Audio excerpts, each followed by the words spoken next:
Mee maalidha manni na dhibeera waansaa galli baay'ee dhus baasii namni dheera akka hongee caamsaa ji'aanuu nan ga'u naan galle kaadhaansaa qarshiin koo ji'a darbee maaliif yoo nan geenye maaltu harkaa fixe bu'ee badin jedhamu geetii kootu adda saamtuu mana lixe wanni ija qabuttis horiin koo hin baane kun hojii koo ajaamu mee maalidha inni anuma wal dhaale waanuma na saamu karoora karoortee waan bitan qabu garummaan duwwaadha kunoo qarshiin qabu.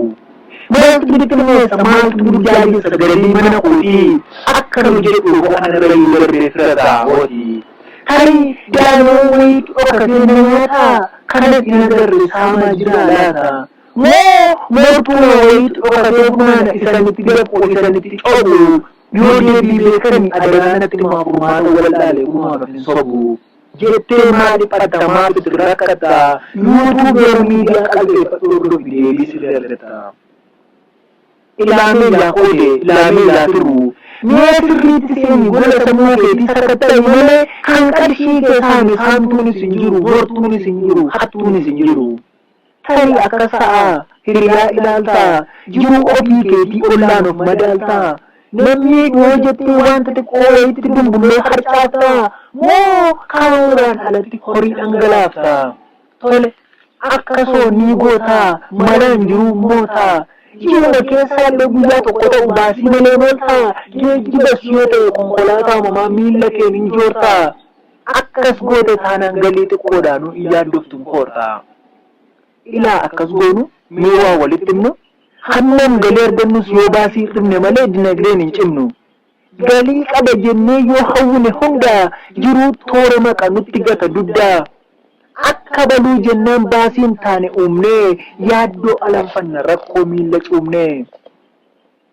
Isa tokko sirbeef hundi kun sirbaaree dhibba bashannanneef addunyaan dhibbaaree.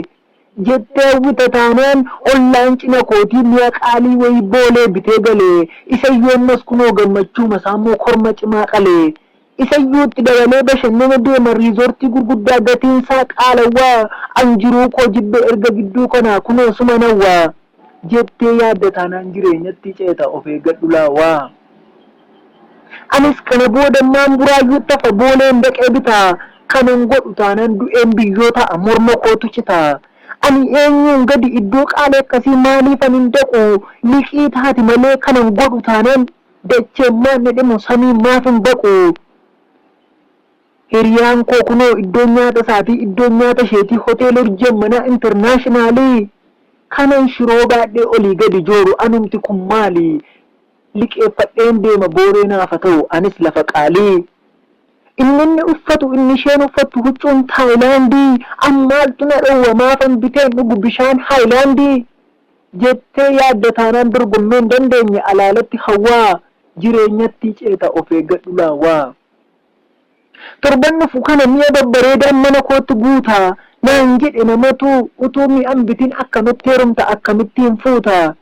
Cidha baluu irratti limoozinii argee lakkii ribarramne yaadatu na bade qalbiittis hin hafne. Amma kunoo murteessa guyyaa cidha kootii biyyi arguu qaba kanammoo nan godha kun booreef xiiqiidha mataan itti caba. Hanga jennee kaanee hawwiidhaan machoofnee baasiif of saaxillu liqaa keessas gallu hammumna keenyaatti jireenya salphifnee maaliif malammallu. Akkan deebinetti biyya lafaa dhiisee fira keenya sokkeef yaadannoon gaariidha. Ta'uyyuu immoo garuu yaadannoo isaaf jennee liqaa deemna taanaan bu'aansaa maalidha. Kunoo silaa sokkee lammaffan deebi'u maaf miidhaa daballaa. Ergan barbaachifne hir'isuutuu qabnu maaf baasiif abballaa.